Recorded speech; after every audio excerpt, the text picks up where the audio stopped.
Hello everyone, this is Daz, and this week's discussion is over a zombie-like virus that's affecting raccoons in the Chicago area. I'll read the article and then I'll share my thoughts on it. They may sound like some invention out of Hollywood, but zombie raccoons are real and police say they are a threat to pets.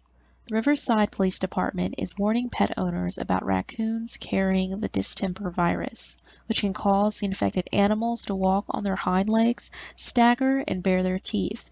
The reason they're referred to as zombies: distemper is one of the most serious diseases dogs can get, and it's also one of the easiest to prevent according to the American Kennel Club. The name likely sounds familiar. If you've taken your dog to a veterinarian for routine care, it is among the core vaccinations your dog likely received, along with parvovirus, canine adenovirus, and rabies vaccines, the Kennel Club website states. Animals who have not had this vaccine are at a high risk in the Riverside area after 3 reports of zombie raccoons recently, according to Police Chief Tom Witzel. We've had a number of cases concerning raccoons with distemper in our jurisdiction. Witzel said, if you see a sick raccoon that may be a threat to public safety, call the police. The distemper virus affects the respiratory, gastrointestinal, and nervous system of dogs. Symptoms can include ocular and nasal discharge, sneezing, coughing, lethargy, loss of appetite, vomiting, diarrhea, tremors, and seizures. Death can occur from secondary pneumonia or non-responsive seizure activity, it said. It seems every year around this time we get a rise in calls about raccoons acting oddly, and we respond to calls about raccoons that may be a danger to the public.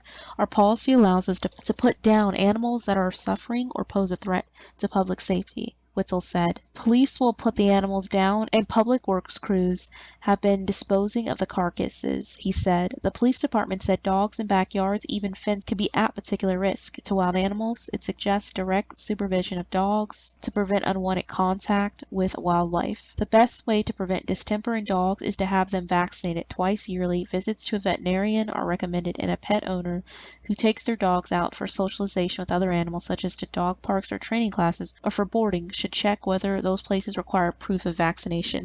Animals that are most susceptible to the viruses are those that are immune compromised by age or other illnesses, the police department noted on its website.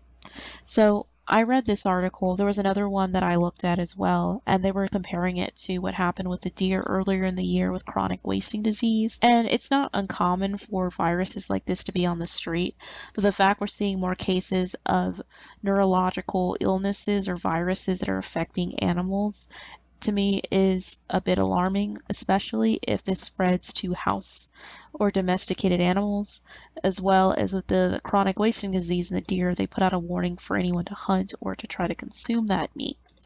I do think it is telling that we're seeing more animals come down with the viruses.